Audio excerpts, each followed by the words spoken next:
आप सुन रहे हैं जगत गुरु तत्वदर्शी संत रामपाल जी महाराज द्वारा लिखित पुस्तक जीने की राह का पेज नंबर 251। भावार्थ।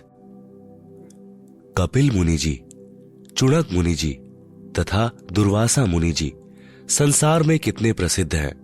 ये सब काल ब्रह्म की भक्ति करने वाले भेषधारी ऋषि हैं। ये चलती फिरती मौत थी, चलती फिरती मनुष्य रूप में घाल है। घाल यानी एक मिट्टी के छोटे मटके को तांत्रिक विद्या से आकाश में उड़ाकर दुश्मन पर छोड़ता है, उससे बहुत हानि होती है। गलती से भोले प्राणी इनको महान आत्मा मानते हैं। ये सब ज्ञानी आत्मा थे, ये सब उदार हृदय के थे। इन्होंने परमात्मा प्राप्ति के लिए, अपना कल्याण कराने के लिए तन मन धन अर्पित कर दिया, परंतु तत्वदर्शी संत न मिलने के कारण इन्होंने काल ब्रह्म को एक समर्थ प्रभु मानकर गलती की और उसी की साधना ओम नाम के जाप के साथ तथा अधिक हठ योग समाधि के द्वारा की, जिससे परमात्मा प्राप्ति तो है ही नहीं, उल्टा हानि होती है, क्योंकि यह साधना शास्त्र विरुद्ध है। गीता अध्याय 16 श्लोक 23-24 में कहा है कि शास्त्र विधि को त्याग कर जो मनमाना आचरण करते हैं उनकी साधना व्यर्थ है। वे उदार आत्माएं इसी काल ब्रह्म की अनुत्तम गति में स्थिर रहें। गीता अध्याय 17 श्लोक 5-6 में कहा है कि जो मनुष्य शास्त्र विधि रहित केवल मन कल्पित घोर तप को तपते हैं और दंभ अहंकार से युक्त, कामना आसक्ति अभिमान से युक्त है। गीता अध्याय 17 श्लोक 5। शरीर में स्थित सर्व कमलों में देव शक्तियों तथा पूर्ण परमात्मा तथा मुझे भी कृश करने वाले अर्थात कष्ट देने वाले अज्ञानियों को तू असुर स्वभाव के जान। गीता अध्याय 17 श्लोक 6। यही प्रमाण गीता अध्याय 16 श्लोक 17 से 20 में है। वे अपने आप को श्रेष्ठ मानने वाले घमंडी पुरुष धन और मान के पद से युक्त होकर केवल नाम मात्र यज्ञों द्वारा पाखंड से शास्त्र विधि रहित पूजन करते हैं। गीता अध्याय 16 श्लोक 17। अहंकार, बल, घमंड, कामना, क्रोध आदि के वश और दूसरों की निंदा करने वाले पुरुष अपने और दूसरों के शरीर में स्थित मुझसे द्वेष करने वाले होते हैं। गीता अध्याय 16 श्लोक 18। उन द्वेष करने वाले पापाचीर क्रूर कर्मी जो वचन से करोड़ों व्यक्तियों की हत्या करने वाले नराधमों अर्थात नीच मनुष्यों को मैं संसार में बार बार आसुरी अर्थात राक्षसी योनियों में ही डालता हूँ। गीता अध्याय 16 श्लोक 19 सूक्ष्म वेद में भी इन्हें नीच कहा है। दुर्वासा कोपे तहां समझ न आई नीच, 56 करोड़ यादव कटे मची रुधिर की कीच। हे अर्जुन, वे मूर्ख मुझको न प्राप्त होकर ही जन्म जन्म में आसुरी योनियों को प्राप्त होते हैं, उससे भी अति नीच गति को प्राप्त होते हैं अर्थात घोर नरक में गिरते हैं। गीता अध्याय 17 श्लोक 20। आप सुन रहे हैं जगत गुरु तत्वदर्शी संत रामपाल जी महाराज द्वारा लिखित पुस्तक जीने की राह का पेज नंबर 252। उपरोक्त प्रमाणों से सिद्ध हुआ कि गीता अध्याय 7 श्लोक 18 में गीता ज्ञान दाता ने अपनी साधना से होने वाली गति को भी इसलिए अनुत्तम अर्थात घटिया बताया है।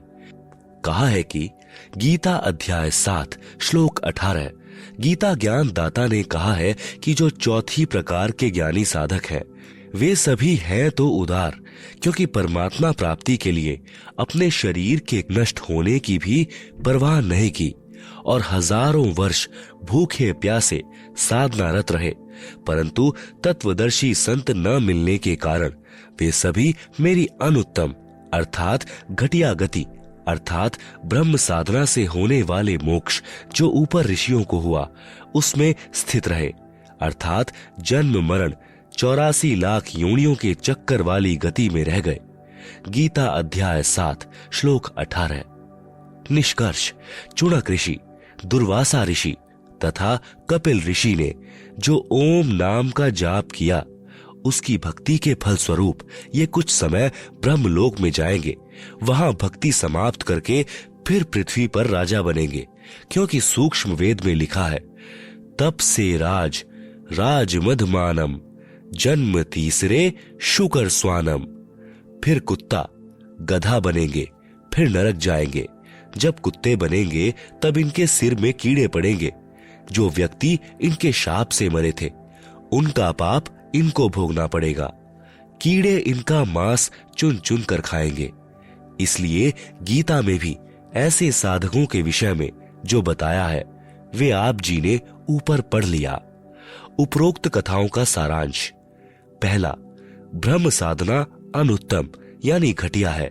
दूसरा, 3 ताप को श्री कृष्ण जी भी समाप्त नहीं कर सके। श्राप देना 3 ताप यानी दैविक ताप में आता है। दुर्वासा के श्राप के शिकार स्वयं श्री कृष्ण सहित सर्व यादव भी हो गए। तीसरा, श्री कृष्ण जी ने शाप मुक्त होने के लिए यमुना में स्नान करने के लिए कहा। यह समाधान बताया था। उससे श्राप नाश तो हुआ नहीं, यादवों का नाश अवश्य हो गया। विचार करें, जो अन्य संत या ब्राह्मण जो ऐसे स्नान या तीर्थ करने से संकट मुक्त करने की राय देते हैं, वे कितनी कारगर हैं, अर्थात व्यर्थ हैं।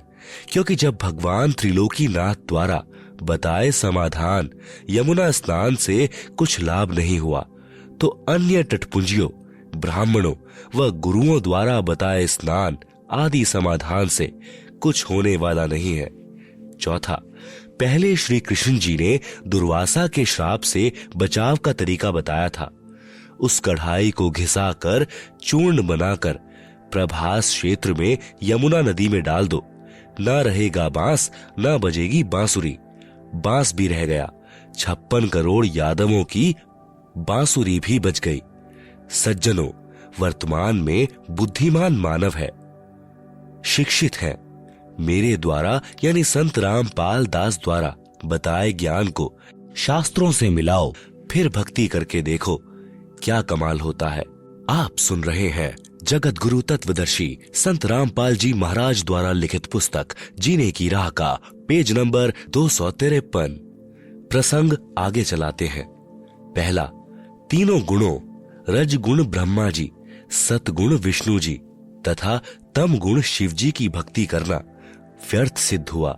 दूसरा, गीता ज्ञान दाता ब्रह्म की भक्ति स्वयं गीता ज्ञान दाता ने गीता अध्याय 7 श्लोक 18 में अनुत्तम बताई है। उसने गीता अध्याय 18 श्लोक 62 में उस परमेश्वर अर्थात परम अक्षर ब्रह्म की शरण में जाने को कहा है। यह भी कहा है कि उस परमेश्वर की कृपा से ही तू परम शांति तथा सनातन परम धाम को प्राप्त होगा।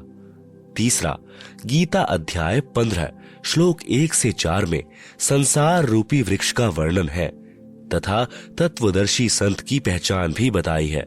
संसार रूपी वृक्ष के सब हिस्से, जड़ें यानी मूल कौन परमेश्वर है, तना कौन प्रभु है, डार कौन प्रभु है, शाखाएं कौन कौन देवता है, पात रूप संसार बताया है।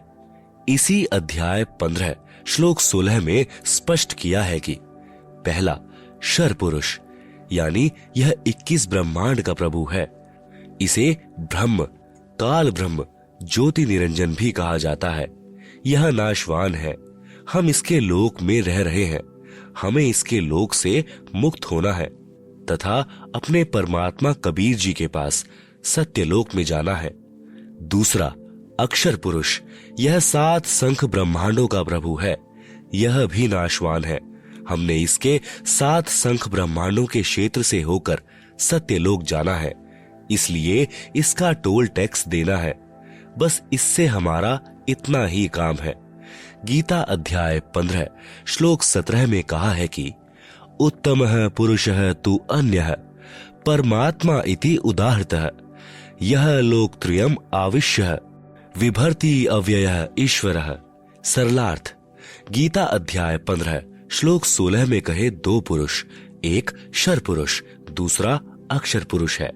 इन दोनों से अन्य है उत्तम पुरुष अर्थात पुरुषोत्तम। उसी को परमात्मा कहते हैं जो तीनों लोकों में प्रवेश करके सबका धारण पोषण करता है। वह वास्तव में अविनाशी परमेश्वर है।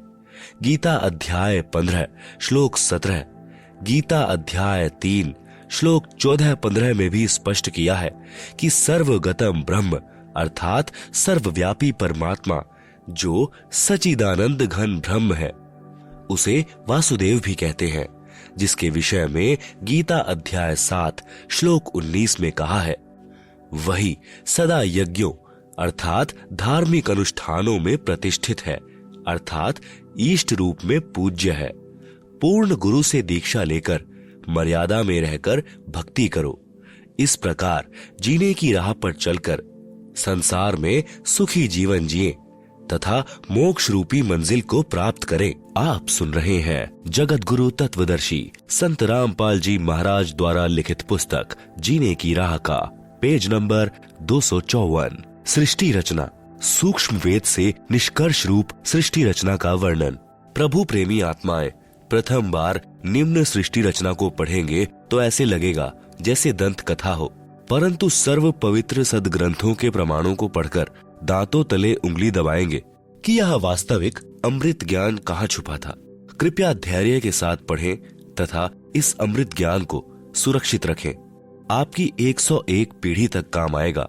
पवित्र आत्माएं कृपया सत्यनारायण यानी अविनाशी प्रभु यानी सतपुरुष द्वारा रची सृष्टि रचना का वास्तविक ज्ञान पढ़ें। पहला, पूर्ण ब्रह्म। इस सृष्टि रचना में सतपुरुष सतलोक का स्वामी यानी प्रभु, अलख पुरुष अलख लोक का स्वामी यानी प्रभु, अगम पुरुष अगम लोक का स्वामी यानी प्रभु तथा अनामी पुरुष अनामी अकह लोक का स्वामी यानी प्रभु, तो एक ही पूर्ण ब्रह्म है जो वास्तव में अविनाशी प्रभु है, जो भिन्न भिन्न रूप धारण करके अपने चारों लोकों में रहता है, जिसके अंतर्गत असंख्य ब्रह्मांड आते हैं। दूसरा, पर ब्रह्म। यह केवल 7 संख ब्रह्मांड का स्वामी यानी प्रभु है। यह अक्षर पुरुष भी कहलाता है, परंतु यह तथा इसके ब्रह्मांड भी वास्तव में अविनाशी नहीं है। तीसरा, ब्रह्म। यह केवल 21 ब्रह्मांड का स्वामी यानी प्रभु है। इसे शर पुरुष, ज्योति निरंजन, काल आदि उपमा से जाना जाता है। यह तथा इसके सर्व ब्रह्मांड नाशवान है। उपरोक्त तीनों पुरुषों यानी प्रभुओं का प्रमाण पवित्र श्रीमद् भगवद गीता अध्याय 15 श्लोक 16-17 में भी है। 4, ब्रह्मा। ब्रह्मा इसी ब्रह्म का ज्येष्ठ पुत्र है। विष्णु मध्य वाला पुत्र है तथा शिव अंतिम तीसरा पुत्र है। ये तीनों ब्रह्म के पुत्र केवल एक ब्रह्मांड में एक विभाग यानी गुण के स्वामी यानी प्रभु है तथा नाशवान है। विस्तृत विवरण के लिए कृपया पढ़ें निम्नलिखित सृष्टि रचना। कबीर देव यानी कबीर परमेश्वर ने सूक्ष्म वेद अर्थात कबीर बानी में अपने द्वारा रची सृष्टि का ज्ञान स्वयं ही बताया है, जो निम्नलिखित है। सर्वप्रथम केवल एक स्थान अनामी यानी अनामय लोक था, जिसे अकह लोक भी कहा जाता है। पूर्ण परमात्मा उस अनामी लोक में अकेला रहता था। उस परमात्मा का वास्तविक नाम कबीर देव अर्थात कबीर परमेश्वर है। सभी आत्माएं उस पूर्ण धनी के शरीर में समाई हुई थी। इसी कबीर देव का उपमात्मक यानी पदवी का नाम अनामी पुरुष है। पुरुष का अर्थ प्रभु होता है। प्रभु ने मनुष्य को अपने ही स्वरूप में बनाया है, इसलिए मानव का नाम भी पुरुष ही पड़ा है। अनामी पुरुष के एक रोम यानी शरीर के बाल का प्रकाश संख सूर्यों की रोशनी से भी अधिक है।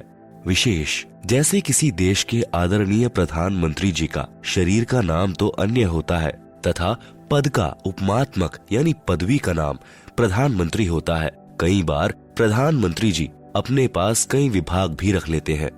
तब जिस भी विभाग के दस्तावेजों पर हस्ताक्षर करते हैं तो उस समय उसी पद को लिखते हैं। जैसे गृह मंत्रालय के दस्तावेजों पर हस्ताक्षर करेंगे तो अपने को गृह मंत्री लिखेंगे, वहाँ उसी व्यक्ति के हस्ताक्षर की शक्ति कम होती है।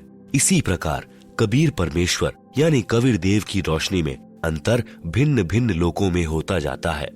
आप सुन रहे हैं जगत गुरु तत्वदर्शी संत रामपाल जी महाराज द्वारा लिखित पुस्तक जीने की राह का पेज नंबर 255। इस पेज पर परमेश्वर कबीर साहिब के असंख्य ब्रह्मांडों का लघु चित्र है, जिसे आप पुस्तक में देख सकते हैं। आप सुन रहे हैं जगत गुरु तत्वदर्शी संत रामपाल जी महाराज द्वारा लिखित पुस्तक जीने की राह का पेज नंबर 256। ठीक इसी प्रकार पूर्ण परमात्मा कबीर देव यानी कबीर परमेश्वर ने नीचे के 3 और लोकों अगमलोक, अलखलोक, सतलोक की रचना शब्द वचन से की। यही पूर्ण ब्रह्म परमात्मा कबीर देव यानी कबीर परमेश्वर ही अगम लोक में प्रकट हुआ तथा कबीर देव यानी कबीर परमेश्वर अगम लोक का भी स्वामी है तथा वहां इनका उपमात्मक यानी पदवी का नाम अगम पुरुष अर्थात अगम प्रभु है। इसी अगम प्रभु का मानव सदृश शरीर बहुत तेजोमय है, जिसके एक रोम यानी शरीर के बाल की रोशनी खरब सूर्य की रोशनी से भी अधिक है। यह पूर्ण परमात्मा कबीर देव यानी कबीर देव यानी कबीर परमेश्वर अलखलोक में प्रकट हुआ तथा स्वयं ही अलखलोक का भी स्वामी है तथा उपमात्मक यानी पदवी का नाम अलख पुरुष भी इसी परमेश्वर का है तथा इस पूर्ण प्रभु का मानव सदृश शरीर तेजोमय यानी स्वज्योति स्वयं प्रकाशित है। एक रोम यानी शरीर के बाल की रोशनी अरब सूर्यों के प्रकाश से भी ज्यादा है। यही पूर्ण प्रभु सतलोक में प्रकट हुआ तथा सतलोक का भी अधिपति यही है।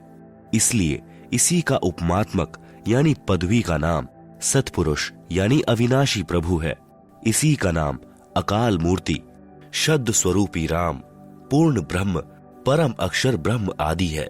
इसी सतपुरुष कबीर देव यानी कबीर प्रभु का मानव सदृश शरीर तेजोमय है, जिसके एक रोम यानी शरीर के बाल का प्रकाश करोड़ सूर्यों तथा इतने ही चंद्रमाओं के प्रकाश से भी अधिक है। इस कबीर देव यानी कबीर प्रभु ने सतपुरुष रूप में प्रकट होकर सतलोक में विराजमान होकर प्रथम सतलोक में अन्य रचना की। एक शब्द यानी वचन से 16 द्वीपों की रचना की, फिर 16 शब्दों से 16 पुत्रों की उत्पत्ति की। एक मान सरोवर की रचना की जिसमें अमृत भरा। 16 पुत्रों के नाम हैं, पहला कूर्म, दूसरा ज्ञानी, तीसरा विवेक, चौथा तेज, पांचवा सहज, छठा संतोष, सातवां सुरति, आठवां आनंद, नौवां क्षमा, 10 निष्काम, 11वां जलरंगी, 12वां अचिंत, 13वां प्रेम, 14वां दयाल, 15वां धैर्य, 16वां योग संतायन अर्थात योग जीत। सतपुरुष कबीर देव ने अपने पुत्र अचिंत को सत्यलोक की अन्य रचना का भार सौंपा तथा शक्ति प्रदान की। अचिंत ने अक्षर पुरुष यानी पर ब्रह्म की शब्द से उत्पत्ति की तथा कहा कि मेरी मदद करना। अक्षर पुरुष स्नान करने मान सरोवर पर गया, वहां आनंद आया तथा सो गया। लंबे समय तक बाहर ही नहीं आया। तब अचिंत की प्रार्थना पर अक्षर पुरुष को नींद से जगाने के लिए कबीर देव यानी कबीर परमेश्वर ने उसी मान सरोवर से कुछ अमृत जल लेकर एक अंडा बनाया तथा उस अंडे में एक आत्मा प्रवेश की तथा अंडे को मान सरोवर के अमृत जल में छोड़ा। अंडे की गड़गड़ाहट से अक्षर पुरुष की निद्रा भंग हुई। उसने अंडे को क्रोध से देखा, जिस कारण से अंडे के 2 भाग हो गए। उसमें से ज्योति निरंजन यानी शर पुरुष निकला, जो आगे चलकर काल कहलाया। इसका वास्तविक नाम कैल है। तब सतपुरुष यानी कबीर देव ने आकाशवाणी की कि आप दोनों बाहर आओ तथा अचिंत के द्वीप में रहो। आज्ञा पाकर अक्षर पुरुष तथा शर पुरुष यानी कैल दोनों अचिंत के द्वीप में रहने लगे। बच्चों की नालायकी उन्हीं को दिखाई कि कहीं फिर प्रभुता की तड़फ ना बन जाए, क्योंकि समर्थ बिन कार्य सफल नहीं होता। फिर पूर्ण धनी कबीर देव ने सर्व रचना स्वयं की। अपनी शब्द शक्ति से एक राजेश्वरी यानी राष्ट्रीय शक्ति उत्पन्न की, जिससे सर्व ब्रह्मांडों को स्थापित किया। इसी को पराशक्ति परानंदिनी भी कहते हैं। पूर्ण ब्रह्म ने सर्व आत्माओं को अपने ही अंदर से अपनी वचन शक्ति से अपने मानव शरीर सदृश उत्पन्न किया। प्रत्येक हंस आत्मा का परमात्मा जैसा ही शरीर रचा, जिसका तेज 16 सूर्यों जैसा मानव सदंश ही है। परंतु परमेश्वर के शरीर के एक रोम यानी शरीर के बाल का प्रकाश करोड़ों सूर्यों से भी ज्यादा है। बहुत समय उपरांत शर पुरुष यानी ज्योति निरंजन ने सोचा कि हम तीनों अचिंत अक्षर पुरुष शर पुरुष एक द्वीप में रह रहे हैं तथा अन्य एक एक द्वीप में रह रहे हैं। मैं भी साधना करके अलग द्वीप प्राप्त करूंगा। उसने ऐसा विचार करके एक पैर पर खड़ा होकर 70 युग तक तप किया। आप सुन रहे हैं जगत गुरु तत्वदर्शी संत रामपाल जी महाराज द्वारा लिखित पुस्तक जीने की राह का पेज नंबर 257, आत्माएं काल के जाल में कैसे फंसी। विशेष जब ब्रह्म यानी ज्योति निरंजन तप कर रहा था, हम सभी आत्माएं जो आज ज्योति निरंजन के 21 ब्रह्मांडों में रहते हैं, इसकी साधना पर आसक्त हो गए तथा हृदय से इसे चाहने लगे। अपने सुखदायी प्रभु सत्य पुरुष से विमुख हो गए, जिस कारण से पतिव्रता पद से गिर गए। पूर्ण प्रभु के बार बार सावधान करने पर भी हमारी आसक्ति शर पुरुष से नहीं हटी। यही प्रभाव आज भी काल सृष्टि में विद्यमान है। जैसे नौजवान बच्चे फिल्म स्टारों, अभिनेताओं तथा अभिनेत्रियों की बनावटी अदाओं तथा अपने रोजगार उद्देश्य से कर रहे भूमिका पर अति आसक्त हो जाते हैं, रोकने से नहीं रुकते। यदि कोई अभिनेता या अभिनेत्री निकटवर्ती शहर में आ जाए तो देखें उन नादान बच्चों की भीड़ केवल दर्शन करने के लिए बहुसंख्या में एकत्रित हो जाती है। लेना एक न देने दो, रोजी रोटी अभिनेता कमा रहे हैं, नौजवान बच्चे लुट रहे हैं। माता पिता कितना ही समझाएं, किंतु बच्चे नहीं मानते। कहीं न कहीं कभी न कभी लुप छिपकर जाते ही रहते हैं। पूर्ण ब्रह्म कबीर देव यानी कबीर प्रभु ने शर पुरुष से पूछा कि बोलो क्या चाहते हो। उसने कहा कि पिताजी यह स्थान मेरे लिए कम है, मुझे अलग से द्वीप प्रदान करने की कृपा करें। हक्का कबीर यानी सत कबीर ने उसे 21 ब्रह्मांड प्रदान कर दिए। कुछ समय उपरांत ज्योति निरंजन ने सोचा इसमें कुछ रचना करनी चाहिए। खाली ब्रह्मांड यानी प्लॉट किस काम के, यह विचार कर 70 युग तप करके पूर्ण परमात्मा कबीर देव यानी कबीर प्रभु से रचना सामग्री की याचना की। सतपुरुष ने उसे 3 गुण तथा 5 तत्व प्रदान कर दिए, जिससे ब्रह्म यानी ज्योति निरंजन ने अपने ब्रह्मांडों में कुछ रचना की। फिर सोचा कि इसमें जीव भी होने चाहिए, अकेले का दिल नहीं लगता। यह विचार करके 64 युग तक फिर तप किया।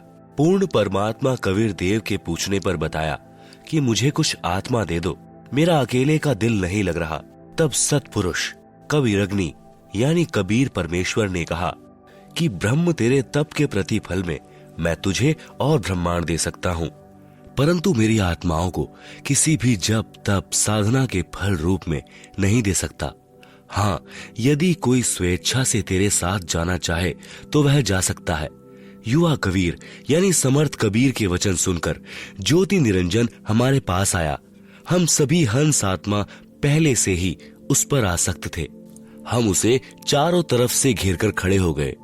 ज्योति निरंजन ने कहा कि मैंने पिताजी से अलग 21 ब्रह्मांड प्राप्त किए हैं, वहां नाना प्रकार के रमणीय स्थल बनाए हैं, क्या आप मेरे साथ चलोगे? हम सभी हंसों ने, जो आज 21 ब्रह्मांडों में परेशान हैं, कहा कि हम तैयार हैं। यदि पिताजी आज्ञा दें तब शर पुरुष पूर्ण ब्रह्म महान कबीर यानी समर्थ कबीर प्रभु के पास गया तथा सर्व वार्ता कही। तब कबीरग्नि यानी कबीर परमेश्वर ने कहा कि मेरे सामने स्वीकृति देने वाले को आज्ञा दूंगा। शर पुरुष तथा परम अक्षर पुरुष यानी कबीर मितौजा यानी कबीर अमित औजा यानी जिसकी शक्ति का कोई वार नहीं, वह कबीर दोनों हम सभी हंस आत्माओं के पास आए। कबीर देव ने कहा कि जो हंस आत्मा ब्रह्म के साथ जाना चाहता है, हाथ ऊपर करके स्वीकृति दे। अपने पिता के सामने किसी की हिम्मत नहीं हुई, किसी ने स्वीकृति नहीं दी। बहुत समय तक सन्नाटा छाया रहा। तत्पश्चात एक हंस आत्मा ने साहस किया तथा कहा कि पिताजी मैं जाना चाहता हूँ। फिर तो उसकी देखा देखी जो आज काल ब्रह्म के 21 ब्रह्मांडों में फंसी है, हम सभी आत्माओं ने स्वीकृति दे दी। परमेश्वर कबीर जी ने ज्योति निरंजन से कहा कि आप अपने स्थान पर जाओ। जिन्होंने तेरे साथ जाने की स्वीकृति दी है, मैं उन सर्व हंस आत्माओं को आपके पास भेज दूंगा।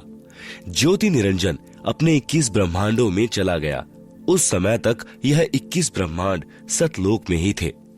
आप सुन रहे हैं जगत गुरु तत्वदर्शी संत रामपाल जी महाराज द्वारा लिखित पुस्तक जीने की राह का पेज नंबर 258। तत्पश्चात पूर्ण ब्रह्म ने सर्वप्रथम स्वीकृति देने वाले हंस को लड़की का रूप दिया, परंतु स्त्री इंद्री नहीं रची तथा सर्वात्माओं को जिन्होंने ज्योति निरंजन ब्रह्म के साथ जाने की सहमति दी थी, उस लड़की के शरीर में प्रवेश कर दिया तथा उसका नाम आष्ट्रा यानी आदि माया प्रकृति देवी दुर्गा पड़ा। तथा सत्य पुरुष ने कहा कि पुत्री, मैंने तेरे को शब्द शक्ति प्रदान कर दी है। जितने जीव ब्रह्म कहें आप उत्पन्न कर देना। पूर्ण ब्रह्म कबीर देव यानी कबीर साहिब अपने पुत्र सहजदास के द्वारा प्रकृति को शर पुरुष के पास भिजवा दिया। सहजदास जी ने ज्योति निरंजन को बताया कि पिताजी ने इस बहन के शरीर में उन सर्व आत्माओं को प्रवेश कर दिया है जिन्होंने आपके साथ जाने की सहमति व्यक्त की थी, तथा इसको पिताजी ने वचन शक्ति प्रदान की है। आप जितने जीव चाहोगे प्रकृति अपने शब्द से उत्पन्न कर देगी। यह कहकर सहजदास वापिस अपने द्वीप में आ गया। आप सुन रहे हैं जगत गुरु तत्वदर्शी संत रामपाल जी महाराज द्वारा लिखित पुस्तक जीने की राह का पेज नंबर 259। युवा होने के कारण लड़की का रंग रूप निखरा हुआ था। ब्रह्म के अंदर विषय वासना उत्पन्न हो गई तथा प्रकृति देवी के साथ अभद्र गति विधि प्रारंभ की। तब दुर्गा ने कहा कि ज्योति निरंजन, मेरे पास पिताजी की प्रदान की हुई शब्द शक्ति है। आप जितने प्राणी कहोगे मैं वचन से उत्पन्न कर दूंगी। आप मैथुन परंपरा शुरू मत करो। आप भी उसी पिता के शब्द से अंडे से उत्पन्न हुए हो तथा मैं भी उसी परम पिता के वचन से ही बाद में उत्पन्न हुई हूँ। आप मेरे बड़े भाई हो। बहन भाई का यह योग महापाप का कारण बनेगा। परंतु ज्योति निरंजन ने प्रकृति देवी की एक भी प्रार्थना नहीं सुनी तथा अपनी शब्द शक्ति द्वारा नाखूनों से स्त्री इंद्री यानी भग प्रकृति को लगा दी तथा बलात्कार करने की ठानी। उसी समय दुर्गा ने अपनी इज्जत रक्षा के लिए कोई और चारा न देख सूक्ष्म रूप बनाया तथा ज्योति निरंजन के खुले मुख के द्वारा पेट में प्रवेश करके पूर्ण ब्रह्म कबीर देव से अपनी रक्षा के लिए याचना की। उसी समय कबीर देव यानी कबीर देव अपने पुत्र योग संतायन अर्थात जोग जीत का रूप बनाकर वहां प्रकट हुए तथा कन्या को ब्रह्म के उदर से बाहर निकाला तथा कहा कि ज्योति निरंजन, आज से तेरा नाम काल होगा। तेरे जन्म मृत्यु होते रहेंगे, इसलिए तेरा नाम शर पुरुष होगा तथा 1,00,000 मानव शरीरधारी प्राणियों को प्रतिदिन खाया करेगा। वह 1,25,00,000 उत्पन्न किया करेगा। आप दोनों को 21 ब्रह्मांड सहित निष्कासित किया जाता है। इतना कहते ही 21 ब्रह्मांड विमान की तरह चल पड़े। सहजदास के द्वीप के पास से होते हुए सतलोक से 16 संख कोस यानी 1 कोस लगभग 3 किलोमीटर का होता है की दूरी पर आकर रुक गए। विशेष विवरण। अब तक 3 शक्तियों का विवरण आया है। पहली, पूर्ण ब्रह्म, जिसे अन्य उपमात्मक नामों से भी जाना जाता है, जैसे सतपुरुष, अकाल पुरुष, शब्द स्वरूपी राम, परम अक्षर ब्रह्म पुरुष आदि। यह पूर्ण ब्रह्म असंख्य ब्रह्मांडों का स्वामी है तथा वास्तव में अविनाशी है। दूसरी, पर ब्रह्म, जिसे अक्षर पुरुष भी कहा जाता है, यह वास्तव में अविनाशी नहीं है। यह 7 शंख ब्रह्मांडों का स्वामी है। तीसरी, ब्रह्म, जिसे ज्योति निरंजन, काल, कैल, शर पुरुष तथा धर्मराय आदि नामों से जाना जाता है, जो केवल 21 ब्रह्मांड का स्वामी है। अब आगे इसी ब्रह्म यानी काल की सृष्टि के एक ब्रह्मांड का परिचय दिया जाएगा जिसमें 3 और नाम आपके पढ़ने में आएंगे, ब्रह्मा, विष्णु तथा शिव। ब्रह्म तथा ब्रह्मा में भेद। एक ब्रह्मांड में बने सर्वोपरि स्थान पर ब्रह्म यानी शर पुरुष स्वयं 3 गुप्त स्थानों की रचना करके ब्रह्मा, विष्णु तथा शिव रूप में रहता है तथा अपनी पत्नी प्रकृति दुर्गा के सहयोग से तीनों पुत्रों की उत्पत्ति करता है। आप सुन रहे हैं जगत गुरु तत्वदर्शी संत रामपाल जी महाराज द्वारा लिखित पुस्तक जीने की राह का पेज नंबर 260। इस पेज पर काल के एक ब्रह्मांड का लघु चित्र है जिसे आप पुस्तक में देख सकते हैं।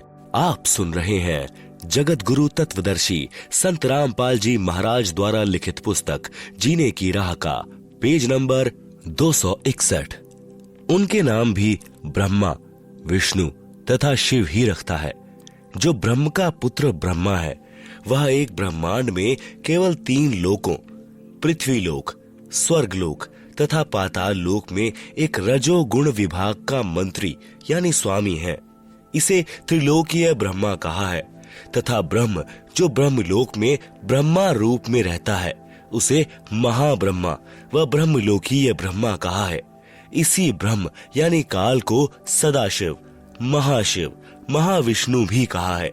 श्री विष्णु पुराण में प्रमाण चतुर्थ अंश अध्याय 1 पृष्ठ 230-231 पर श्री ब्रह्मा जी ने कहा, जिस अजन्मा सर्वमय विधाता परमेश्वर का आदि, मध्य, अंत, स्वरूप, स्वभाव और सार हम नहीं जान पाते। श्लोक 83 जो मेरा रूप धारण कर संसार की रचना करता है, स्थिति के समय जो पुरुष रूप है तथा जो रुद्र रूप से विश्व का ग्रास कर जाता है, अनंत रूप से संपूर्ण जगत को धारण करता है। श्लोक 86 श्री ब्रह्मा जी, श्री विष्णु जी व श्री शिव जी की उत्पत्ति। काल ब्रह्म ने प्रकृति यानी दुर्गा से कहा कि अब मेरा कौन क्या बिगाड़ेगा, मनमानी करूंगा। प्रकृति ने फिर प्रार्थना की कि आप कुछ शर्म करो, प्रथम तो आप मेरे बड़े भाई हो, क्योंकि उसी पूर्ण परमात्मा यानी कबीर देव की वचन शक्ति से आपकी ब्रह्म की अंडे से उत्पत्ति हुई तथा बाद में मेरी उत्पत्ति उसी परमेश्वर के वचन से हुई है। दूसरे, मैं आपके पेट से बाहर निकली हूँ, मैं आपकी बेटी हुई तथा आप मेरे पिता हुए। इन पवित्र नातों में बिगाड़ करना महापाप होगा। मेरे पास पिता की प्रदान की हुई शब्द शक्ति है। जितने प्राणी आप कहोगे मैं वचन से उत्पन्न कर दूंगी। ज्योति निरंजन ने दुर्गा की एक भी विनय नहीं सुनी तथा कहा कि मुझे जो सजा मिलनी थी मिल गई, मुझे सतलोक से निष्कासित कर दिया, अब मनमानी करूंगा। यह कहकर काल पुरुष यानी शर पुरुष ने प्रकृति के साथ जबरदस्ती शादी की तथा 3 पुत्रों रजगुण युक्त ब्रह्मा जी, सतगुण युक्त विष्णु जी तथा तम गुण युक्त शिव शंकर जी की उत्पत्ति की। जवान होने तक तीनों पुत्रों को दुर्गा के द्वारा अचेत करवा देता है। फिर युवा होने पर श्री ब्रह्मा जी को कमल के फूल पर, श्री विष्णु जी को शेषनाग की शैया पर तथा श्री शिव जी को कैलाश पर्वत पर सचेत करके इकट्ठे कर देता है। तत्पश्चात प्रकृति यानी दुर्गा द्वारा इन तीनों का विवाह कर दिया जाता है तथा एक ब्रह्मांड में तीनों लोकों स्वर्ग लोक, पृथ्वी लोक तथा पाताल लोक में एक एक विभाग के मंत्री यानी प्रभु नियुक्त कर देता है। जैसे श्री ब्रह्मा जी को रजोगुण विभाग का तथा विष्णु जी को सतोगुण विभाग का तथा श्री शिव शंकर जी को तमोगुण विभाग का तथा स्वयं गुप्त यानी महाब्रह्मा, महाविष्णु, महाशिव रूप से मुख्यमंत्री पद को संभालता है। एक ब्रह्मांड में एक ब्रह्मलोक की रचना की है, उसी में 3 गुप्त स्थान बनाए हैं। एक रजोगुण प्रधान स्थान है जहां पर यह ब्रह्म यानी काल स्वयं महाब्रह्मा यानी मुख्यमंत्री रूप में रहता है तथा अपनी पत्नी दुर्गा को महासावित्री रूप में रखता है। इन दोनों के संयोग से जो पुत्र इस स्थान पर उत्पन्न होता है वह स्वतः ही रजोगुणी बन जाता है। दूसरा स्थान सतोगुण प्रधान स्थान बनाया है। वहां पर यह शर पुरुष स्वयं महाविष्णु रूप बनाकर रहता है तथा अपनी पत्नी दुर्गा को महालक्ष्मी रूप में रखकर जो पुत्र उत्पन्न करता है उसका नाम विष्णु रखता है। वह बालक सतोगुण युक्त होता है। तथा तीसरा, इसी काल ने वहीं पर एक तमोगुण प्रधान क्षेत्र बनाया है। उसमें यह स्वयं सदाशिव रूप बनाकर रहता है तथा अपनी पत्नी दुर्गा को महापार्वती रूप में रखता है। इन दोनों के पति पत्नी व्यवहार से जो पुत्र उत्पन्न होता है उसका नाम शिव रख देते हैं तथा तमोगुण युक्त कर देते हैं। प्रमाण के लिए देखें पवित्र श्री शिव महापुराण विद्वेश्वर संहिता पृष्ठ 24-26, जिसमें ब्रह्मा, विष्णु, रुद्र तथा महेश्वर से अन्य सदाशिव हैं तथा रुद्र संहिता अध्याय 6 तथा 7-9 पृष्ठ नंबर 100 से 105 तथा 110 पर अनुवाद करता श्री हनुमान प्रसाद पोद्दार, गीता प्रेस गोरखपुर से प्रकाशित तथा पवित्र श्रीमद देवी महापुराण तीसरा स्कंद पृष्ठ नंबर 114 से 123 तक, गीता प्रेस गोरखपुर से प्रकाशित, जिसके अनुवाद करता है श्री हनुमान प्रसाद पोद्दार, चिमन लाल गोस्वामी। फिर इन्हीं को धोखे में रखकर अपने खाने के लिए जीवों की उत्पत्ति श्री ब्रह्मा जी द्वारा तथा स्थिति यानी एक दूसरे को मोह ममता में रखकर काल जाल में रखना श्री विष्णु जी से तथा संहार, क्योंकि काल पुरुष को शापवश 1 लाख मानव शरीरधारी प्राणियों के सूक्ष्म शरीर से मैल निकालकर खाना होता है। उसके लिए 21वें ब्रह्मांड में एक तप्त शिला है जो स्वतः गर्म रहती है। उस पर गर्म करके मैल पिघलाकर खाता है। जीव मरते नहीं परंतु कष्ट असहनीय होता है।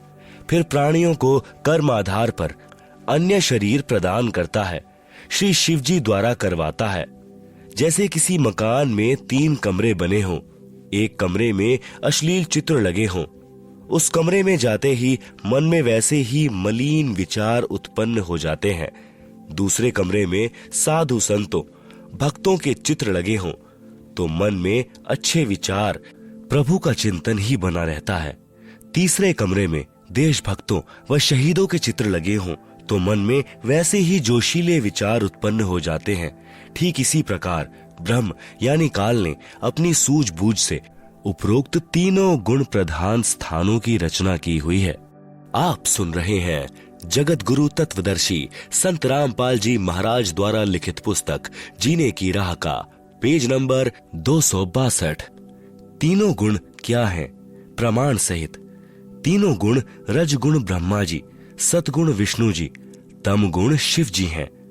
ब्रह्म यानी काल तथा प्रकृति यानी दुर्गा से उत्पन्न हुए हैं तथा तीनों नाशवान हैं। प्रमाण गीता प्रेस गोरखपुर से प्रकाशित श्री शिव महापुराण, जिसके संपादक हैं श्री हनुमान प्रसाद पोद्दार, पृष्ठ संख्या 24 से 26 विद्वेश्वर संहिता तथा पृष्ठ 110 अध्याय 9 रुद्र संहिता। इस प्रकार ब्रह्मा, विष्णु तथा शिव तीनों देवताओं में गुण है, परंतु शिव यानी ब्रह्म काल गुणातीत कहा गया है। दूसरा प्रमाण गीता प्रेस गोरखपुर से प्रकाशित श्रीमद देवी भागवत पुराण, जिसके संपादक हैं श्री हनुमान प्रसाद पोद्दार, चिमन लाल गोस्वामी, तीसरा स्कंद अध्याय 5 पृष्ठ 123। भगवान विष्णु ने दुर्गा की स्तुति की, कहा कि मैं यानी विष्णु, ब्रह्मा तथा शंकर तुम्हारी कृपा से विद्यमान है। हमारा तो आविर्भाव यानी जन्म तथा तिरोभाव यानी मृत्यु होती है। हम नित्य यानी अविनाशी नहीं है। तुम ही नित्य हो, जगत जननी हो, प्रकृति और सनातनी देवी हो। भगवान शंकर ने कहा, यदि भगवान ब्रह्मा तथा भगवान विष्णु तुम ही से उत्पन्न हुए हैं तो उनके बाद उत्पन्न होने वाला मैं तमोगुणी लीला करने वाला शंकर क्या तुम्हारी संतान नहीं हुआ? अर्थात मुझे भी उत्पन्न करने वाली तुम ही हो। इस संसार की सृष्टि स्थिति संहार में तुम्हारे गुण सदा सर्वदा हैं। इन्हीं तीनों गुणों से उत्पन्न हम ब्रह्मा, विष्णु तथा शंकर नियमानुसार कार्य में तत्पर रहते हैं। आप सुन रहे हैं जगत गुरु तत्वदर्शी संत रामपाल जी महाराज द्वारा लिखित पुस्तक जीने की राह का पेज नंबर 263। उपरोक्त यह विवरण केवल हिंदी में अनुवादित श्री देवी महापुराण से है, जिसमें कुछ तथ्यों को छुपाया गया है। इसलिए यही प्रमाण देखें श्रीमद् देवी भागवत महापुराण सभाष्टिकम समहात्यम खेमराज श्री कृष्णदास प्रकाशन मुंबई, इसमें संस्कृत सहित हिंदी अनुवाद किया है। 3 स्कंद अध्याय 4 पृष्ठ 10 श्लोक 42। ब्रह्मा अहम ईश्वरः फिलते प्रभावात् सर्वे वयम जनी युतान यदा तु नित्यः के अन्य सुरः शतमख प्रमुखः च नित्या नित्या त्वमेव जननी प्रकृति पुराणा। हिंदी अनुवाद। हे मात, ब्रह्मा, मैं तथा शिव तुम्हारे ही प्रभाव से जन्मवान हैं, नित्य नहीं है, अर्थात हम अविनाशी नहीं हैं। फिर अन्य इंद्रादि दूसरे देवता किस प्रकार नित्य हो सकते हैं? तुम ही अविनाशी हो, प्रकृति तथा सनातनी देवी हो। पृष्ठ 11-12 अध्याय 5 श्लोक 8। यदि दयाद्रमना न सदा अंबिके कथमहम विहितः च तमोगुणः कमलजश्च रजोगुण संभवः सुविहितः किमु सत्वगुणो हरि। अनुवाद। भगवान शंकर बोले, हे मात, यदि हमारे ऊपर आप दया युक्त हो तो मुझे तमोगुण क्यों बनाया? कमल से उत्पन्न ब्रह्मा को रजोगुण किस लिए बनाया तथा विष्णु को सतगुण क्यों बनाया? अर्थात जीवों के जन्म मृत्यु रूपी दुष्कर्म में क्यों लगाया? श्लोक 12। रम्यसे स्वपति पुरुषम सदा तव गति नहि विदम शिवे। हिंदी। अपने पति पुरुष अर्थात काल भगवान के साथ सदा भोग विलास करती रहती हो, आपकी गति कोई नहीं जानता। निष्कर्ष। उपरोक्त प्रमाणों से प्रमाणित हुआ कि रजगुण ब्रह्मा, सतगुण विष्णु तथा तमगुण शिव है। ये तीनों नाशवान है। दुर्गा का पति ब्रह्म यानी काल है, यह उसके साथ भोग विलास करता है। ब्रह्म काल की अव्यक्त रहने की प्रतिज्ञा। सूक्ष्म वेद से शेष सृष्टि रचना। तीनों पुत्रों की उत्पत्ति के पश्चात ब्रह्म ने अपनी पत्नी दुर्गा यानी प्रकृति से कहा, मैं प्रतिज्ञा करता हूं कि भविष्य में मैं किसी को अपने वास्तविक रूप में दर्शन नहीं दूंगा, जिस कारण से मैं अव्यक्त माना जाऊंगा। दुर्गा से कहा कि आप मेरा भेद किसी को मत देना, मैं गुप्त रहूंगा। दुर्गा ने पूछा कि क्या आप अपने पुत्रों को भी दर्शन नहीं देंगे? ब्रह्म ने कहा, मैं अपने पुत्रों को तथा अन्य किसी को भी साधना से दर्शन नहीं दूंगा, यह मेरा अटल नियम रहेगा। दुर्गा ने कहा, यह तो आपका उत्तम नियम नहीं है, जो आप अपनी संतानों से भी छुपे रहोगे। तब काल ने कहा, दुर्गा मेरी विवशता है, मुझे 1 लाख मानव शरीरधारी प्राणियों का आहार करने का शाप लगा है। यदि मेरे पुत्रों ब्रह्मा, विष्णु, महेश को पता लग गया तो ये उत्पत्ति, स्थिति तथा संहार का कार्य नहीं करेंगे। इसलिए यह मेरा अनुत्तम नियम सदा रहेगा। जब ये तीनों कुछ बड़े हो जाएं तो इन्हें अचेत कर देना, मेरे विषय में नहीं बताना, नहीं तो मैं तुझे भी दंड दूंगा। दुर्गा इस डर के मारे वास्तविकता नहीं बताती। इसीलिए गीता अध्याय 7 श्लोक 24 में कहा है कि यह बुद्धिहीन जन समुदाय मेरे अनुत्तम नियम से अपरिचित है कि मैं कभी भी किसी के सामने प्रकट नहीं होता, अपनी योग माया से छुपा रहता हूँ। इसलिए मुझ व्यक्त को मनुष्य रूप में आया हुआ अर्थात कृष्ण मानते हैं।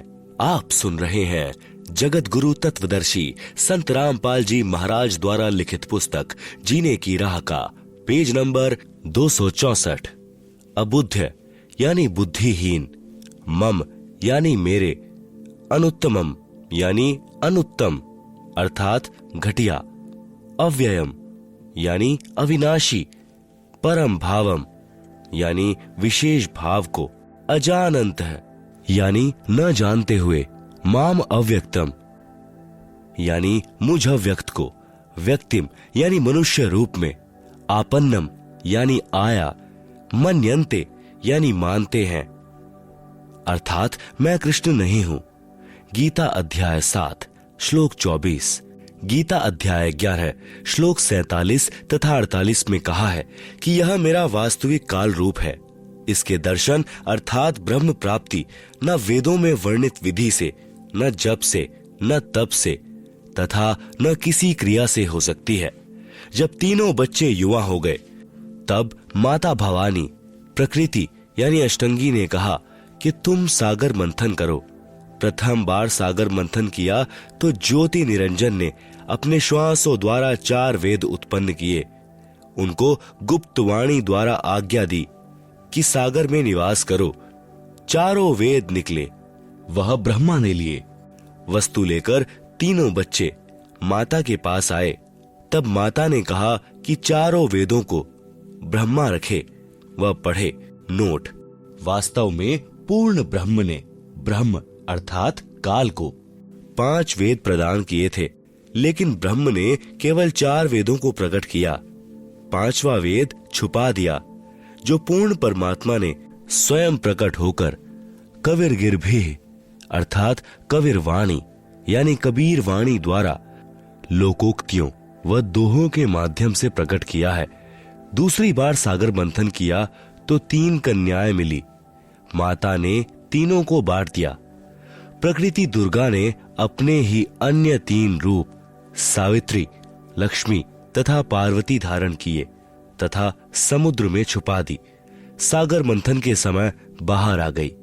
वहीं प्रकृति 3 रूप हुई तथा भगवान ब्रह्मा को सावित्री, भगवान विष्णु को लक्ष्मी, भगवान शंकर को पार्वती पत्नी रूप में दी।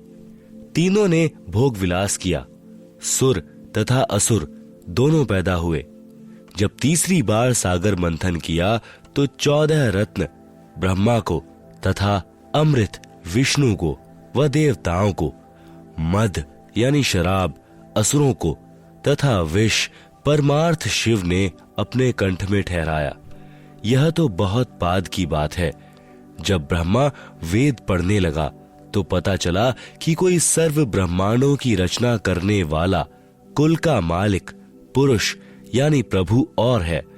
तब ब्रह्मा जी ने विष्णु जी व शंकर जी को बताया कि वेदों में वर्णन है कि सृजनहार कोई और प्रभु है, परंतु वेद कहते हैं कि भेद हम भी नहीं जानते। उसके लिए संकेत हैं कि किसी तत्वदर्शी संत से पूछो। तब ब्रह्मा माता के पास आया और सब वृतांत सुनाया। माता कहा करती थी कि मेरे अतिरिक्त और कोई नहीं है, मैं ही करता हूँ, मैं ही सर्वशक्तिमान हूँ। परंतु ब्रह्मा ने कहा कि वेद ईश्वर कृत हैं, यह झूठ नहीं हो सकते। दुर्गा ने कहा कि तेरा पिता तुझे दर्शन नहीं देगा, उसने प्रतिज्ञा की हुई है। तब ब्रह्मा ने कहा कि माता जी, अब आपकी बात पर अविश्वास हो गया है। मैं उस पुरुष यानी प्रभु का पता लगाकर ही रहूंगा। दुर्गा ने कहा कि यदि वह तुझे दर्शन नहीं देगा तो तुम क्या करोगे? ब्रह्मा ने कहा कि मैं आपको शक्ल नहीं दिखाऊंगा। दूसरी तरफ ज्योति निरंजन ने कसम खाई है कि मैं अव्यक्त रहूंगा, किसी को दर्शन नहीं दूंगा, अर्थात 21 ब्रह्मांड में कभी भी अपने वास्तविक काल रूप में आकार में नहीं आऊंगा। गीता अध्याय 7 श्लोक नंबर 24। अव्यक्तम व्यक्तिम आपन्नम मन्यन्ते माम अबुद्धः परम भावम अजानन्तः मम अव्ययम अनुत्तमम। अनुवाद: अबुद्ध यानी बुद्धिहीन लोग, मम यानी मेरे, अनुत्तम यानी अश्रेष्ठ, अव्ययम यानी अटल, परम यानी परम, भावम यानी भाव को, अजानन्तः यानी न जानते हुए, अव्यक्तम यानी अदृश्यमान, माम यानी मुझ काल को, व्यक्तित्व यानी नर रूप आकार में कृष्ण, आपन्नम यानी प्राप्त हुआ, मन्यन्ते यानी मानते हैं। गीता अध्याय नंबर 7 का श्लोक नंबर 25। न अहम प्रकाशः सर्वस्य योग माया समावन्तः मूढ़ः अयम न अभिजानाति लोकः माम अजम अव्ययम। अनुवाद, अहम यानी मैं, योग माया समावंत है यानी योग माया से छिपा हुआ, सर्वस्य यानी सबके, प्रकाश यानी प्रत्यक्ष, न यानी नहीं होता अर्थात अदृश्य अर्थात अव्यक्त रहता हूं। इसलिए अजम यानी जन्म न लेने वाले, अव्ययम यानी अविनाशी अटल भाव को, अयम यानी यह, मूढ़ है यानी अज्ञानी, लोक है यानी जन समुदाय संसार, माम यानी मुझे, न यानी नहीं, अभिजानाति जानता अर्थात मुझको कृष्ण समझता है। क्योंकि ब्रह्म अपनी शब्द शक्ति से अपने नाना रूप बना लेता है। यह दुर्गा का पति है, इसलिए इस मंत्र में कह रहा है कि मैं कृष्ण आदि की तरह दुर्गा से जन्म नहीं लेता। आप सुन रहे हैं जगत गुरु तत्वदर्शी संत रामपाल जी महाराज द्वारा लिखित पुस्तक जीने की राह का पेज नंबर 265, ब्रह्मा का अपने पिता यानी काल ब्रह्म की प्राप्ति के लिए प्रयत्न। तब दुर्गा ने ब्रह्मा जी से कहा कि अलख निरंजन तुम्हारा पिता है, परंतु वह तुम्हें दर्शन नहीं देगा। ब्रह्मा ने कहा कि मैं दर्शन करके ही लौटूंगा। माता ने पूछा, यदि तुझे दर्शन नहीं हुए तो क्या करेगा? ब्रह्मा ने कहा, मैं प्रतिज्ञा करता हूं, यदि पिता के दर्शन नहीं हुए तो मैं आपके समक्ष नहीं आऊंगा। यह कहकर ब्रह्मा जी व्याकुल होकर उत्तर दिशा की तरफ चल दिया, जहां अंधेरा ही अंधेरा है। वहां ब्रह्मा ने 4 युग तक ध्यान लगाया, परंतु कुछ भी प्राप्ति नहीं हुई। काल ने आकाशवाणी की कि जीव उत्पत्ति क्यों नहीं की। भवानी ने कहा कि आपका ज्येष्ठ पुत्र ब्रह्मा जिद करके आपकी तलाश में गया है। ब्रह्मा के बिना जीव उत्पत्ति का सब कार्य असंभव है। ब्रह्म यानी काल ने कहा, उसे वापस बुला लो, मैं उसे दर्शन नहीं दूंगा। तब दुर्गा यानी प्रकृति ने अपनी शब्द शक्ति से गायत्री नाम की लड़की उत्पन्न की तथा उसे ब्रह्मा को लौटा लाने को कहा। गायत्री ब्रह्मा जी के पास गई, परंतु ब्रह्मा जी समाधि लगाए हुए थे। उन्हें कोई आभास ही नहीं था कि कोई आया है। तब आदि कुमारी यानी प्रकृति ने गायत्री को ध्यान द्वारा बताया कि इसके चरण स्पर्श कर। तब गायत्री ने ऐसा ही किया। ब्रह्मा जी का ध्यान भंग हुआ तो क्रोधवश बोले कि कौन पापिन है जिसने मेरा ध्यान भंग किया है, मैं तुझे शाप दूंगा। गायत्री कहने लगी कि मेरा दोष नहीं है, पहले मेरी बात सुनो तब शाप देना। मेरे को माता ने तुम्हें लौटा लाने को कहा है, क्योंकि आपके बिना जीव उत्पत्ति नहीं हो सकती। ब्रह्मा ने कहा कि मैं कैसे जाऊं, पिताजी के दर्शन हुए नहीं, ऐसे जाऊं तो मेरा उपहास होगा। यदि आप माताजी के समक्ष यह कह दें कि ब्रह्मा को पिता यानी ज्योति निरंजन के दर्शन हुए हैं, मैंने अपनी आंखों से देखा है, तो मैं आपके साथ चलूं। तब गायत्री ने कहा कि आप मेरे साथ संभोग करोगे तो मैं आपकी झूठी साक्षी यानी गवाही भरूंगी। तब ब्रह्मा ने सोचा कि पिता के दर्शन हुए नहीं, वैसे जाऊं तो माता के सामने शर्म लगेगी, और चारा नहीं दिखाई दिया। फिर गायत्री से रति क्रिया यानी संभोग की। आप सुन रहे हैं जगत गुरु तत्वदर्शी संत रामपाल जी महाराज द्वारा लिखित पुस्तक जीने की राह का पेज नंबर 266। तब गायत्री ने कहा कि क्यों ना एक गवाह और तैयार किया जाए। ब्रह्मा ने कहा, बहुत ही अच्छा है। तब गायत्री ने शब्द शक्ति से एक लड़की पुष्पवती नाम की पैदा की तथा उससे दोनों ने कहा कि आप गवाही देना कि ब्रह्मा ने पिता के दर्शन किए हैं।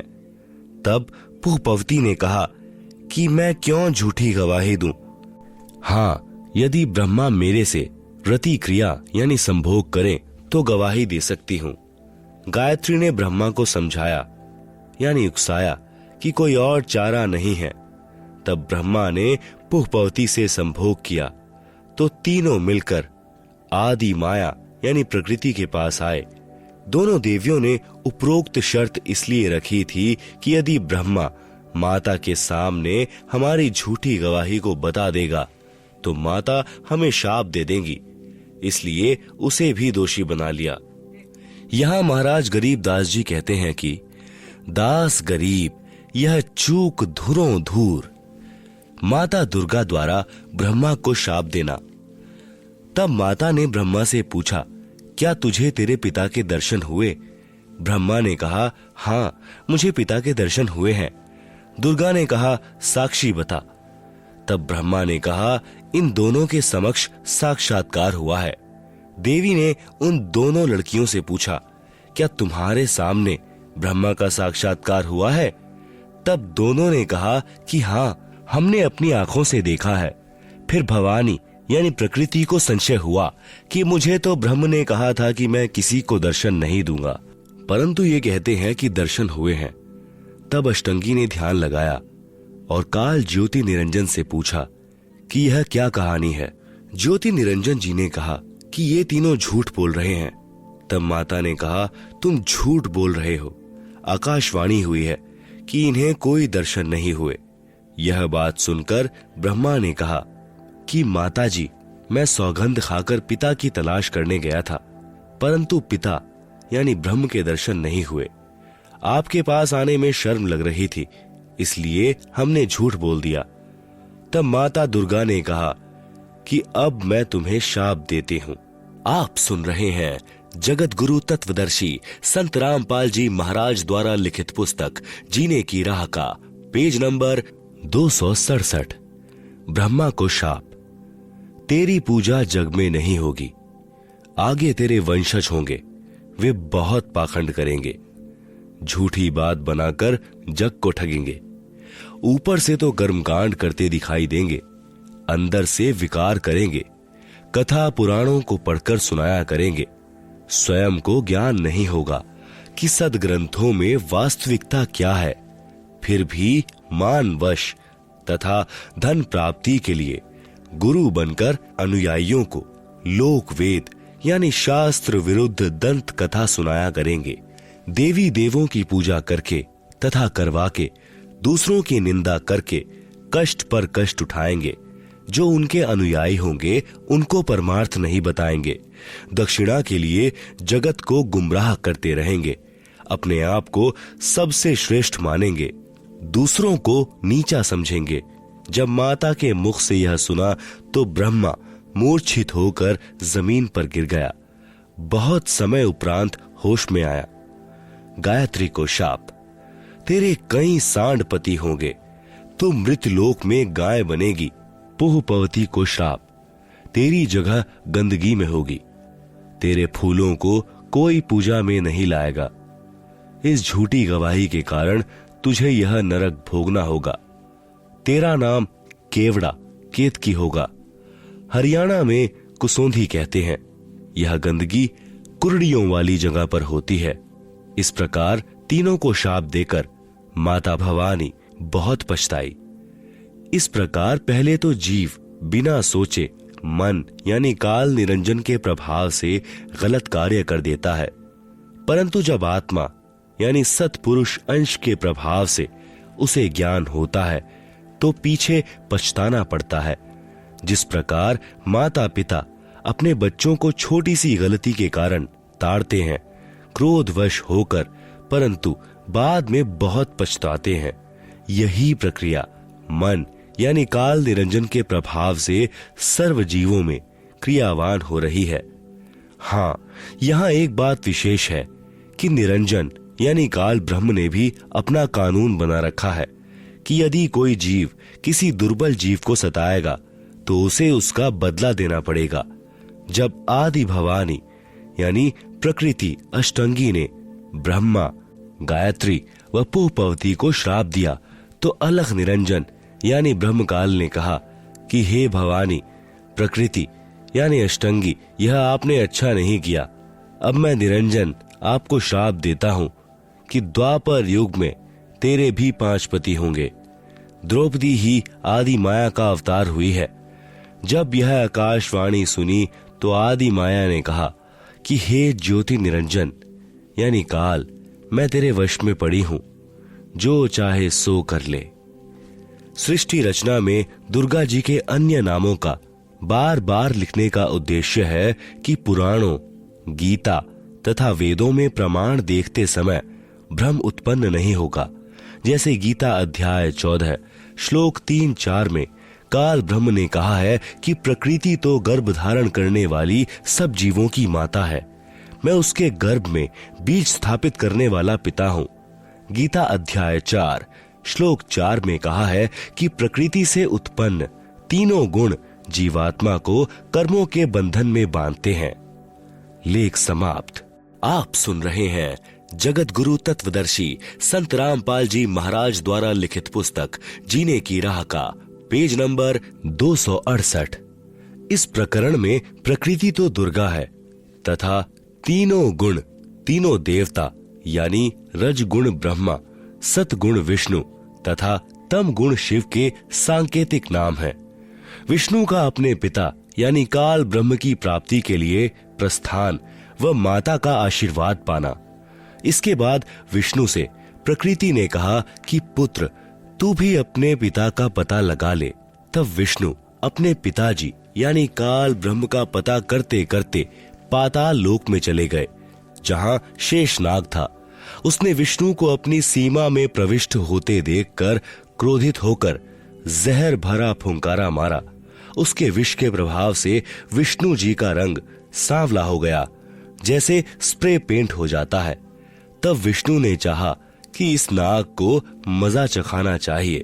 तब ज्योति निरंजन यानी काल ने देखा कि अब विष्णु को शांत करना चाहिए। तब आकाशवाणी हुई कि विष्णु अब तू अपनी माता जी के पास जा और सत्य सत्य सारा विवरण बता देना तथा जो कष्ट आपको शेषनाग से हुआ है इसका प्रतिशोध द्वापर युग में लेना। द्वापर युग में आप यानी विष्णु तो कृष्ण अवतार धारण करोगे और काली दह में कालिंद्री नामक नाग शेषनाग का अवतार होगा। ऊंच होई के नीच सतावे, ताकर ओएल यानी बदला मोही सो पावे। जो जीव देई पीर पुनी काहूं, हम पुनी ओएल दिवावे ताहूं। तब विष्णु जी माता जी के पास आए तथा सत्य सत्य कह दिया कि मुझे पिता के दर्शन नहीं हुए। इस बात से माता यानी प्रकृति बहुत प्रसन्न हुई और कहा कि पुत्र तू सत्यवादी है। अब मैं अपनी शक्ति से पिता से मिलाती हूँ तथा तेरे मन का संशय खत्म करती हूँ। कबीर देख पुत्र तो ही पिता भिटाऊं, तोरे मन का धोखा मिटाऊं। मन स्वरूप करता कह जानो, मनते दूजा और न मानो। स्वर्ग पाताल दौर मन केरा, मन अस्थिर मन अहै अनेरा। निरंकार मन ही को कहिए, मन की यास निष्दिन रहिए। देखूं पलटी शून्य महज्योति, जहां पर झिलमिल झालर होती। इस प्रकार माता अष्टंगी प्रकृति ने विष्णु से कहा कि मन ही जग करता है, यही ज्योति निरंजन है। ध्यान में जो 1000 ज्योतियां नजर आती हैं वही उसका रूप है। जो शंख घंटा आदि का बाजा सुना यह महास्वर्ग में निरंजन का ही बज रहा है। तब माता अष्टंगी प्रकृति ने कहा कि हे पुत्र, तुम सब देवों के सरताज हो और तेरी हर कामना व कार्य मैं पूर्ण करूंगी। तेरी पूजा सर्व जग में होगी। आपने मुझे सच सच बताया है। काल के 21 ब्रह्मांडों के प्राणियों की विशेष आदत है कि अपनी व्यर्थ महिमा बनाता है। जैसे दुर्गा जी श्री विष्णु जी को कह रही हैं कि तेरी पूजा जग में होगी। मैंने तुझे तेरे पिता के दर्शन करा दिए। दुर्गा ने केवल प्रकाश दिखाकर श्री विष्णु जी को बहका दिया। श्री विष्णु जी भी प्रभु की यह स्थिति को अपने अनुयायियों को समझाने लगे कि परमात्मा का केवल प्रकाश दिखाई देता है, परमात्मा निराकार है। इसके बाद आदि भवानी रुद्र महेश जी के पास गई तथा कहा कि महेश, तू भी कर ले अपने पिता की खोज। तेरे दोनों भाइयों को तो तुम्हारे पिता के दर्शन नहीं हुए। उनको जो देना था वह प्रदान कर दिया है। अब आप मांगो जो मांगना है। तब महेश ने कहा कि हे जननी, मेरे दोनों बड़े भाइयों को पिता के दर्शन नहीं हुए, फिर प्रयत्न करना व्यर्थ है। कृपा मुझे ऐसा वर दो कि मैं अमर यानी मृत्युंजय हो जाऊं। तब माता ने कहा कि यह मैं नहीं कर सकती। हाँ, युक्ति बता सकती हूं जिससे तेरी आयु सबसे लंबी रहेगी। विधि योग समाधि है, इसलिए महादेव जी ज्यादातर समाधि में ही रहते हैं। इस प्रकार माता अष्टंगी प्रकृति ने तीनों पुत्रों को विभाग बांट दिए।